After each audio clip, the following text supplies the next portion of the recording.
So guys 1-3-3-5-1 ఇదైతే అల్పోజా express అల్పోజా నుంచి ధాన్బాద్ వరకు వెళ్తుంది. ఇదైతే విశాఖపట్నం అండ్ నెల్లూరు విజయవాడ మీద అయితే చెన్నై నుంచి అయితే తిరుపూర్ మీద అయితే వెళ్తుంది. ఇదైతే ప్రస్తుతం 2530 కిలోమీటర్లు అయితే ప్రయాణిస్తుంది. సో ఈ ట్రైన్కి అయితే మీరు ఇందులో అయితే జనరల్స్ అయితే 5 ఉంటుంది.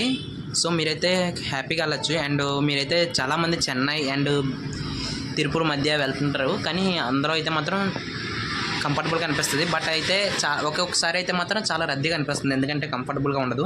ఎందుకంటే మీరు ఈ ట్రైన్లో ప్రయాణిస్తే కామెంట్ చేయండి అండ్ నాకు కూడా సపోర్ట్ చేయండి. ఈ ట్రైన్ అయితే చాలా బాగుంటుంది. ఈ ట్రైన్ అయితే ఆల్పోజ్లోనే అయితే 11 గంటలు బయలుదేరుతుంది నైట్ అయితే.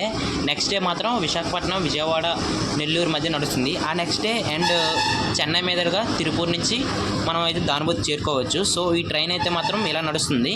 నెక్స్ట్ ఏంటంటే ఈ ట్రైన్ అయితే ప్రతిరోజు ఉంటుంది. సో మీరైతే జర్నీ చేసారు అనుకుంటున్నాను. జర్నీ చేస్తే కామెంట్ చేయండి, ఎలాగ అనిపించిందో, ఎక్స్పీరియన్స్ ఎలా ఉందో నాకు చెప్పండి. నేనైతే తొందరలోనే ఈ ట్రైన్లో అయితే జర్నీ చేస్తాను. మీరైతే నాకు support and comment, share and improve కూడా చేయండి. సో నేనైతే ఈ ట్రైన్లో అయితే నెక్స్ట్ ఎక్స్పీరియన్స్ చేస్తున్నాను. అండ్ మీరు చేస్తుంటే అలాగే ఈ ట్రైన్లో మీరు ఎవరైనా జర్నీ చేస్తుంటే మాత్రం కామెంట్ చేయండి, ఎలాగుందో ఎక్స్పీరియన్స్, ఎలాగుందో ట్రైన్ చెప్పండి. బాయ్. అలాగే నా ఛానల్ మాత్రం సబ్స్క్రైబ్ చేయడం మాత్రం మర్చిపోండి. ఇలాంటి వీడియోస్ మరికొన్నో